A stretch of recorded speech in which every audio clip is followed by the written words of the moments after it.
కరుణాకరెడ్డి తిరుమలలో చేసినటువంటి ప్రమాణ స్వీకారం వివాదాస్పదంగా మారిందని చెప్పొచ్చు. ఏవైతే ఇవాళ ఉదయం తిరుపతి మాయవాయిస్లో మహాన్యూస్ నిర్వహించినటువంటి డిబేట్లో కూడా భాగంగా ఏదైతే అక్కడ ఉన్నటువంటి సభ్యులు చేసినటువంటి డిబేట్ ఛాలెంజ్ని కూడా ఆయన స్వీకరించి తిరుమల కొండపైనటువంటి పుష్కరిణిలో మునిగి కూడా స్వామివారి అఖిలాండం కాడ కూడా ప్రమాణ స్వీకారం చేశారు.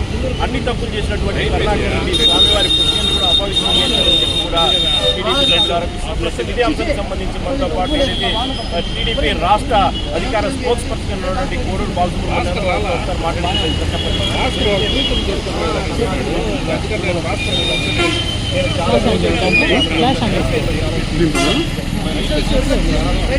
మీరు మొన్న లోకేష్ గారు వచ్చారు, తిరుపతికి వచ్చినప్పుడు ఒకే ఛాలెంజ్ విసిరారు. ఏమనంటే ఎవరైతే నేను ఈరోజు ఇక్కడే ఉన్నాను తిరుపతిలో, ఎవరైతే సత్యం చేయాలనుకుంటున్నారో దీన్ని తప్పని చెప్పాలనుకుంటున్నారో మీరు డిబేట్కి రావచ్చు, మీరు సిద్ధంగా ఉండాలని పిలిపించారు.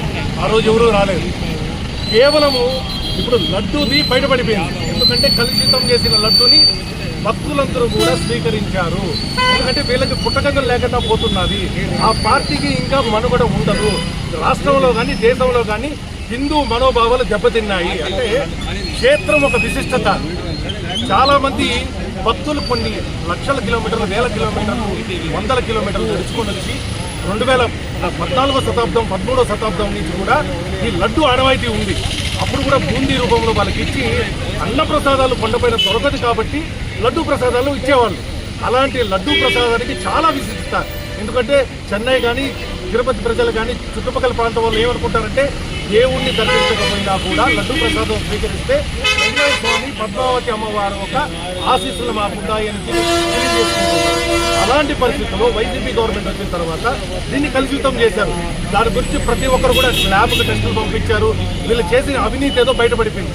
ఇప్పుడు గౌరవ ముఖ్యమంత్రి కూడా స్కిట్కి ఆదేశించారు. ఈరోజు ఒక నాస్తికుడు ఎవరైతే నేను దేవుణ్ణి నల్ల రాయి నేను చెబుతో కొడతాను అని చెప్పిన పలికి దూషించిన వ్యక్తి ఈరోజు అతి పవిత్రమైన కోటేరు, అంటే 365 తీర్థాలు ఉన్నాయి కొండపైన, అన్ని తీర్థాలు వచ్చి కలిసే సరస్వతి తీర్థం అంటే గొప్పగా చెప్పుకుంటాం. సరస్వతి తీర్థం ఒక్క ఇండియాలో తిరుమలలోనే ఉంది. సరస్వతి తీర్థం అంతర్వాహిగా ప్రవహిస్తుంటుంది, కానీ తిరుమలలో ఒకటే కోనేరుగా ఉంది. అలాంటి సరస్వతి తీర్థాన్ని మలినం చేశాడు. ఈరోజు మలినం చేసి అలాంటి వ్యక్తి గుడి ముందరకు వచ్చి కర్పూర హారతులు ఇచ్చి దేవుణ్ణి కూడా మోసం చేసే ప్రయత్నం చేస్తున్నాడు. దేవుడికి కూడా చెవులో పువ్వు పెట్టే ప్రయత్నం చేస్తున్నాడు. స్వామి వెంకటేశ్వర స్వామి అఖిలాండ కోటి బ్రహ్మాండ నాయకుడు, నువ్వు పెట్టే చెవులో పూలు కానీ నీలాంటి నాస్తికుడు పాదాల దగ్గర పెట్టే పూలు కానీ స్వీకరించడు. నీకు త్వరలో గుణపాఠం చెప్పే రోజు ఉంది. ప్రజలు గుణపాఠం చెప్పారు. ఇప్పుడు పంచభూతాలు మీ అధినాయకుడిని ఎలా తీసుకువెళ్ళాయో ప్రపంచానికి తెలుసు. అంటే 7 కొండల్ని అది ఒకే కొండలని నువ్వు కూడా అన్నావు. ఈ కొండలన్నీ బోడిగుండు కొండలు అని. నేను ఒకటే అడుగుతున్నా, కోనేట్లో మునగాల్సిన పట్ల వెంకటేశ్వర స్వామి దగ్గరికి వచ్చి గుండు కొట్టుకొని మోకాళ్ళతో క్షమాపణ చెప్పు. కనీసం నీకు పుట్టగతులు ఉంటాయి, కనీసం నీ భవిష్యత్తులో నీ పేరు తలుచుకునే వ్యక్తులు ఉంటారు. లేని పక్షంలో వెంకటేశ్వర స్వామి గురించి మేము కొండపైన పుట్టిన వ్యక్తులం, అదే అన్నప్రసాదం ఎక్కడుందో అలా అక్కడే పుట్టిన వ్యక్తులం. మేము చెప్తున్నాం, దేవుడు ఇలాంటివన్నీ క్షమించడు. ఎంతోమంది దేవుణ్ణి ఎదిరించి రాజులైపోయారు. మేము ఒకటే కోరుకుంటున్నాం, ఆ రోజు తొండమాన్ చక్రవర్తికి చాలా మంది ఇన్వైటర్స్ వచ్చి కొండని ఆక్రమిస్తుంటే స్వామి దగ్గరికి పోయి, స్వామి నాకన్నా గొప్ప వాళ్ళు వీళ్ళందరూ, వీళ్ళని నేను ఎలా ఎదిరించాలంటే నా శంకు చక్రం తీసుకొని వెళ్ళి వాళ్ళని ఛేదించుకొని తొండమాన్ చక్రవర్తికి చెప్పాడు.